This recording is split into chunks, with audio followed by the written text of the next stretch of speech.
Hello, everybody. It is Tuesday, the 11th of June. I want to talk about God in the body, something that Greg Braden is promoting, which I found fascinating and thought-provoking. It certainly provoked my thoughts, and this is where it has led me. So I can't tell you exactly how he's doing it. Look at his method. I think it is the videos about the God Code, where he shows exactly how he's deriving at the conclusion. But what he says is that every strand, the first bits of our DNA in every cell in our body is spelling the words God in the body or God within the body. Yeah? And that you can use the same method and you're getting the same message in 4 different ancient languages. It's always the same. So I think he's on to something. Yeah, if you can use the same method and you can create the same outcome in 4 different ancient languages, then I think he's on to something. So, but what is the meaning of God in the body or God within the body? Now, again, our thinking is that we are the enlightened beings that come into the body. So God in the body is talking about us. Yeah, we are the God in the body, our consciousness. And I think I have reached the conclusion that it means the body is the depiction of God. It is the body that is godly. It is the depiction of the living God, His will. The body is the depiction of His will. And we are entering into this to know the will of God. We're being guided by the body. But of course we have another perception of ourselves, that we are the enlightened beings that come from the wonderful heavens, that know it all. And the body is but dust. Now, I said before, in the creation story, there are 3 different gods. The first part, God creates heaven and the earth. That is speaking about the all itself, and forget about it. Yeah? That is way beyond us. That is way beyond our pay grade. Don't even go there. But the second part, God created the world. And there, I say, what you see is a merger of spirit and matter. Yeah? God is the potter that creates the clay. And now the clay is the depiction of His spirit. This world is the depiction of the Spirit of God. His spirit is inside of it. The third creation, God creates man in His image to His likeness, so that man shall rule over the animals, subdue nature, and have dominion over this world. That is a different God. That is a different intention. And as I said, it is not the intention of the one before that created this world, because I cannot see it in nature. Nature is a creation of the Spirit of God. And for the few to have dominion over everything, that is not in nature.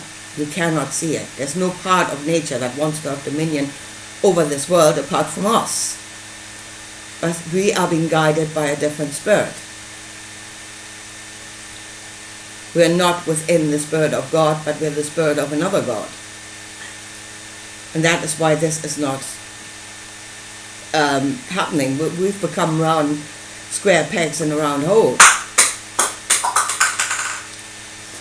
Anyway, But it is this idea that, if this is here to teach us, to show us God, to give us knowledge of the one that has created this. But then you have the likes, again, of the David Icke that says, well, we are all there ever was and ever will be. I don't think this is here to teach me. There's nothing you can teach me. Well, that is the surest way by which you will learn nothing if you think you know it all already. Yeah? That will definitely prevent the gathering of any knowledge. And again, the perception that we're coming to have dominion over this. Yeah? That this world is here to serve us in the way of it should do our will. Yeah? It should serve us, it should do what we want it to do. This world is here to serve us by bringing us knowledge. Not to do what we want it to do, but to bring us the knowledge of itself. So we learn something. So, okay, if we go by this idea of the simulation, the simulated reality, the VR headset, which is actually a very good comparison. And that is, if you put on a VR headset and it shows you a reality, and then you react to that reality, which actually looks totally stupid in this world. I don't like those things.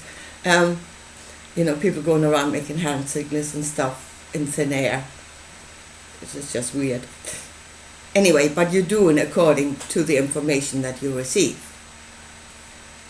You're living in that world that is being portrayed to you by the VR headset.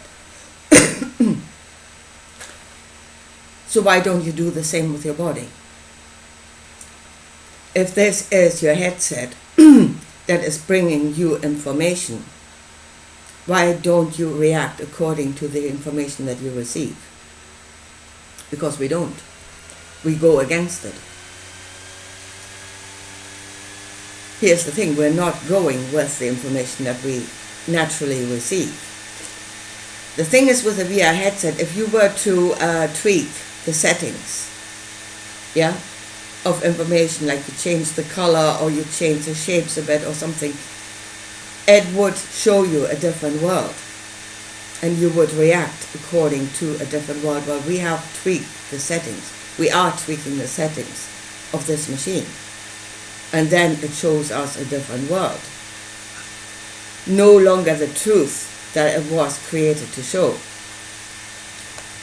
So the settings, or to tweak the settings, you can do that in two different ways. And that is, I hear people talking about the sinful alien technology. No, it is the will of that other God, this perception of I should have dominion over this. I am the enlightened one that is coming here and I'm sorting the place out.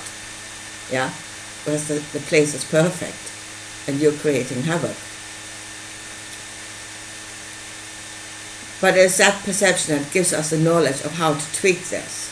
Yeah? Information brought to you by the five senses. Thought is trying to understand what it is seeing, and then you have the emotional input. Again, we're being taught stuff. Again, at the moment, this head-heart thing that is going on, yeah? Leaving out the information that there's a third brain in your gut. Again, you are not operating on all of the information. You're suppressing part of what this headset, what this body is showing you, and then you're finding yourself in a different reality. And then you're reacting according to that reality. You throw fear, you suppress fear, you are not getting one of the informations. And then you are reacting to a different reality, not the one that you're in, because you no longer have all the information that is given to you by this body. If you look at the ancients and the knowledge of the ancients, yeah, the things they understood about this world, and again, the world being a reflection of the cosmos.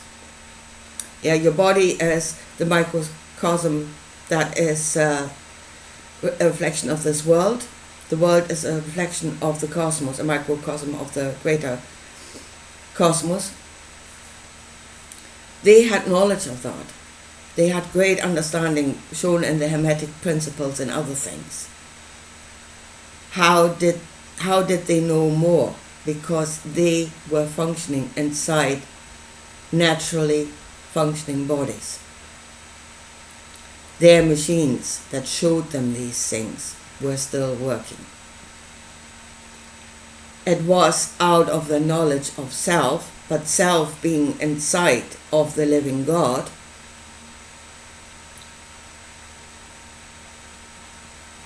and then through that, through the knowledge of the living God being taught, they saw those greater things. But as I said, they still had natural functioning bodies. We don't. So there is this idea about the alien technology, yeah, that is in this world. Well, it's working two ways, yeah, spiritual, thought and emotion, and chemically, which is physical. That is creating distortions in the reality that we should see, that we should understand. Yeah? Thoughts at the moment, they are portraying to you a reality, and then if you really snap out of their indoctrination, you see that is not the reality in this world. And then what? All of a sudden you are trusting your five senses when you say that? Yeah? Yeah, you should trust your five senses. You should trust your intuition.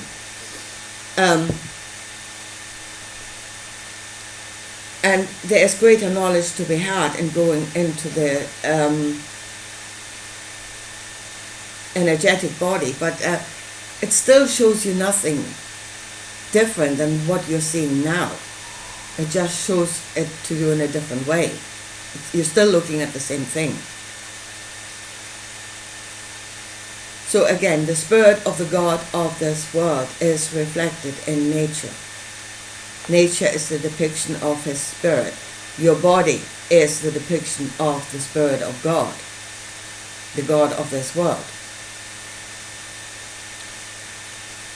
And what his spirit creates is, in nature, different parts living together, creating a balanced whole by giving and receiving to one another, whilst every part remains what it is.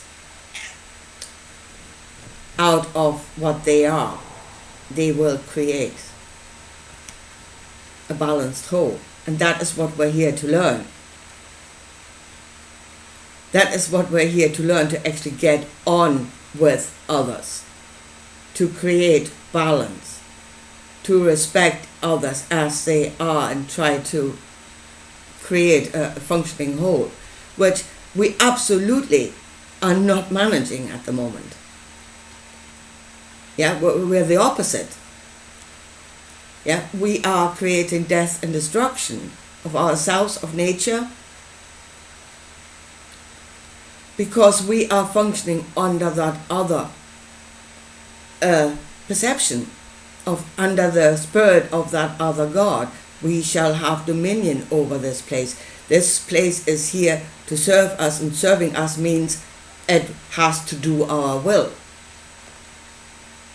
And we will tweak it until it does our will, either spiritually by suppressing, as I said, what Jesus did, suppressing certain aspects of your emotional body, which then again, you tweak the headset, it will show you a different reality. And he did act according to that reality. It was not the reality of this world. So we're doing that. We're trying everything so that this thing will serve us. because apparently we are the enlightened ones. We are the ones that knew it all when we came. Yeah, and this world is but dust. This world is serving us by showing us how deluded we actually were when we came here. And it is showing us the reality of creation, that it is made out of different parts that need to get on with one another in some way.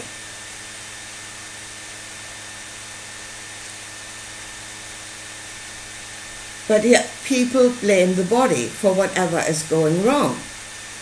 Again, I hear, again, John St. Julian, this sinful body that is doing these sinful things. This lustful body that is driving the spirit into doing things. It's the other way around.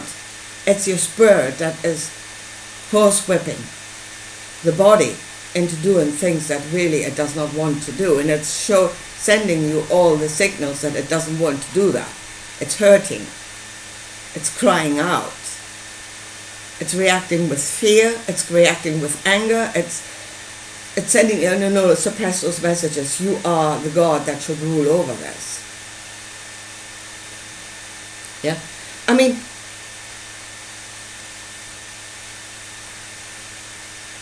the body is lustful. Look at nature. Yeah?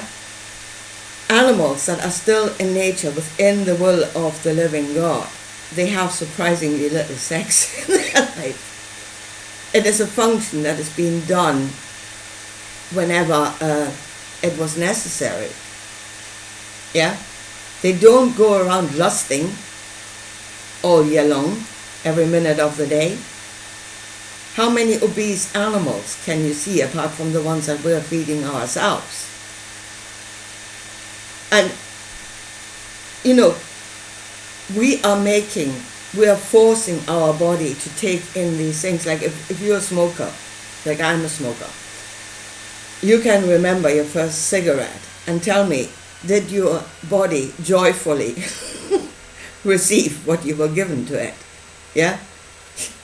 Your lungs were just exploding with joy at getting all that smoke forced into it.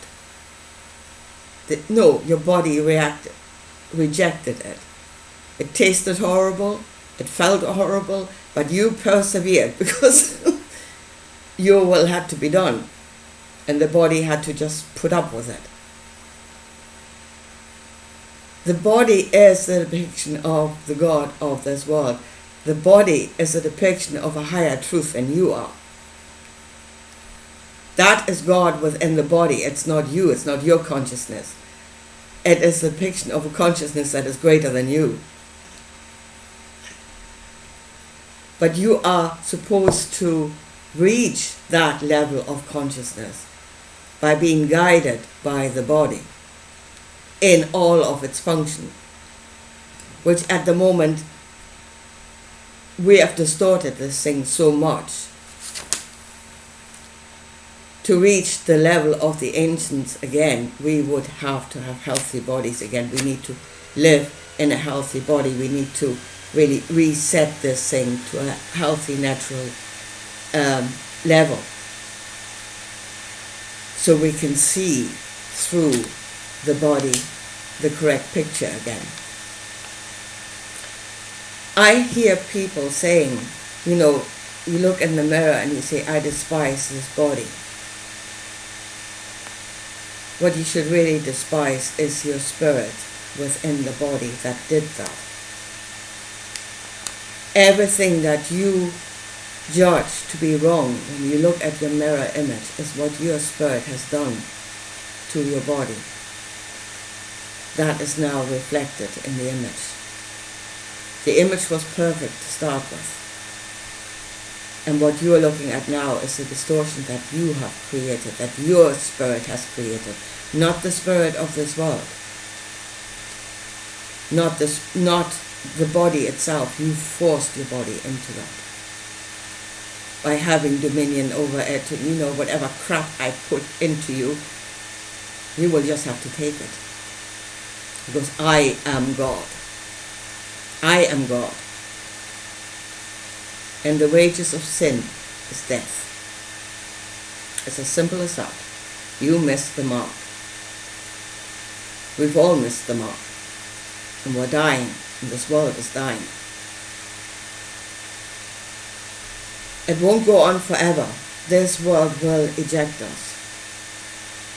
It is, it is long suffering. It has got the patience of a saint. But it will not put up with us forever unless we correct ourselves. The last thing is, here's the thing. We have tried this thing of we are the gods that have dominion over this body. And it is going horribly wrong. And we are suffering. We are suffering the ignorance of our own spirit. That's what we're suffering. And now the thing is, we all need to get out of here. We are spiritual beings. Yeah, we're spirit, we're consciousness. We can live out there. We need to get out of this. Either in spirit or even physical. Let's all go to Mars. What the hell do you want to do there? It's a horrible place. Anyway, but this is the thing now. We need to get out. The truth is out there. We are trapped in this thing, and this thing is all wrong. It is actually us that is all wrong. This thing is a very high level of consciousness that we just haven't reached yet. But we need to all get out. And then they tell you, your spirit, follow the way of Jesus. He got you out. Well, he did. He was ejected out of this world by completely distorting the settings of this, seeing a different reality and then getting out of here. And I tell you, he's not going to a better place. So, but that is only one side of the teaching, and that is what Jesus said, those that would follow me. Deny yourself. Fiddle your settings and get out of here. Spiritually, chemically, whichever way you can get out. Physically, build yourself a spaceship and off to Mars. But there was another side. Again, both, as I say, both gods, the God of this world and the other one, that other intention, they are both in that book. And they're both telling you their truth. That's why you think there are contradictions in the Bible. It's because two different things are speaking. And they are in conflict with each other. The other way. And here is, if Jesus was so spiritual and wanted to get out of the body, why did he heal bodies? Do you ever ask yourself that? Why did he go around healing bodies? And then listen to what he said when he healed. He said, your sins are forgiven me. The healing of the body is the forgiveness of sin. Your spirit, what your spirit has done to the body and to this world, is forgiven. It is a reset. The body is being reset to the truth of the God of this world, and that means it's healthy again. You are inside a healthy machine again, and then do sin no more. The one thing I've always wondered about this is, when Jesus said sin no more. I mean, okay, the body was reset. Did they actually understand what they did wrong? Will the reset of the body alone bring enlightenment to what you have done wrong? Or will you just, again, do the same thing over and over again, and it will lead to the same outcome? Death. And no, we do live on after this. Obviously we do. I absolutely believe that too. We are consciousness, and we're going back into some other place to exist as consciousness. Fine. And again, it is being portrayed to us at the moment as we are escaping from this, because this is an evil, evil, evil place. And we're going back into enlightenment. The separation of the spirit and the body that is happening at death means you did not get what this place was trying to teach you. You, darkness, sin, missing the mark, born out of ignorance. And again, an ignorance that is deliberately taught to you. That perception of yourself and this world is being deliberately taught to you. To what end? Not to gain life in this world, because this world would give you life if you did according to it. The fact that we're dying means we're not doing the right thing. It is your spirit that is creating your consciousness that is doing the wrong thing that leads to death. So why are we being taught to be in that spirit and not in the spirit of the living God, which is depicted in the body? And the body is sending us the signals, the knowledge of right and wrong. And in that way, through the knowledge of right and wrong, is guiding us to an understanding of what we are in. Why are we being taught to dismiss that and go by our, we are the enlightened ones? I mean, I say the outcome is that that thing that wants to have dominion over this world will come and impose its own spirit on this world, and it will create a different world. And it's not going to be a good one. You're going into slavery. You're going out of a brotherhood, which should be a brotherhood of man connected with nature, a web of life, which is the depiction in this world of the Spirit of the living God. You're going from that into a hive mind, you're going into slavery. And I really think the first step we have to make is to really see what God in the body actually means. It's not you. This is the depiction of the will of the living God. And when you're in it, this machine will guide you to the knowledge of Him. And then you must listen to what it says and not oppose your own will, so it will serve, this machine will serve whatever you want it to do. That will lead to death. But by following the guidance of the body, it will take you to a higher level of consciousness than what you were before you arrived here. As I say, we have the whole thing completely upside down. And we're being deliberately taught this world upside down. Anyway, here, I leave it at that for today, and I'll talk to you again soon. Bye.